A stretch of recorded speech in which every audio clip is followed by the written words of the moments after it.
This is beef stew's sexy Mexican cousin. All right, so this is actual true life.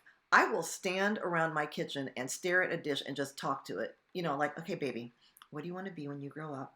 And then I wait for it to talk back. This dish is perfect for birria. I never cut meat on my wood chopping blocks. Might be a little bit of OCD, and it might be from all those classes I took on safe food handling.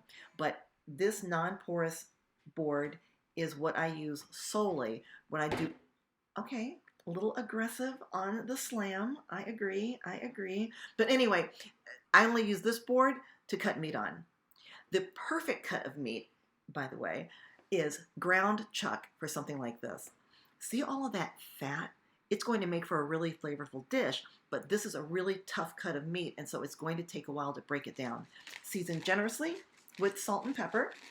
And then, of course, because flavor belongs everywhere, flip it over, repeat the process, and finally, Amazon shows up with my gloves. So I take this opportunity to don them and really rub that seasoning in. And then at this stage of the game, I finish it off with 2 tablespoons of cumin.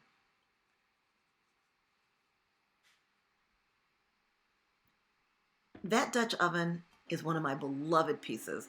Her name is Big Bertha, and she gets the job done. I'm adding about 3 tablespoons of olive oil over high heat, and I am searing the meat. Don't crowd the pan because I want to get a nice brown on there, but I'm not trying to cook it through. Just get it nice and brown.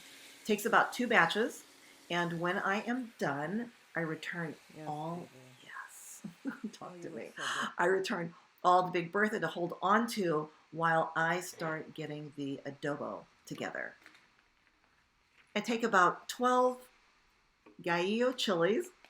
I remove the stems and all of the seeds, and I repeat this process with 5 ancho chilies and 3 arbol chilies. However, someone did not get the shot, okay? But same process. And in fact, there they are right there. And if you can't get your hands on flavorful tomatoes, or if they're not in season, you can use canned. Rough chop 1 whole onion. Yeah, that's about right. And 1 cinnamon stick, maybe about 4 inches, 5 inches long. Put it all in the pot. Add 4 bay leaves, another nice hit of pepper, and those tomatoes, about a cup. Now listen, I rarely use anything canned, and so when I tell you that Cento tomatoes are the absolute best, and they are not a sponsor, okay? I am just a believer. You can take that to the bank.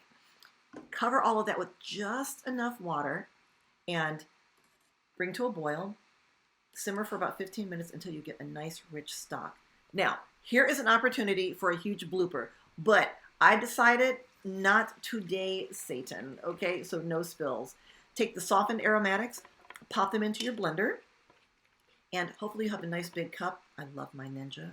Add 2 cups of that rich rich chili soaked stock, a cup of chicken stock or beef stock, and about a half a cup of apple cider vinegar, 8 cloves of garlic. I leave the skin on, 2 tablespoons of Mexican oregano, 1 tablespoon of margarine, 4 cloves, and then you process it all until it looks like that. No need to dirty up another bowl. You can strain this right into the pot because that's where it's going to sit for the next 24 hours. And stir, stir, stir. Depending on the size of your strainer, you might have to do this in batches as well. And when you're done, remove the solids, and you are left with a rich, frothy adobo. Seal it up, lid it, and it goes into the refrigerator overnight.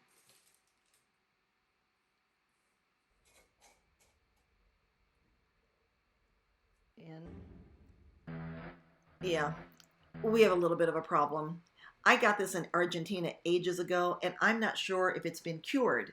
And if it has not been cured, then this whole thing could explode in the oven tomorrow. So it's an easy process. Rub garlic cloves all over the interior of the pot. Fill it with water. Add about a cup and a half of white vinegar, and then boil the entire thing down until everything has evaporated.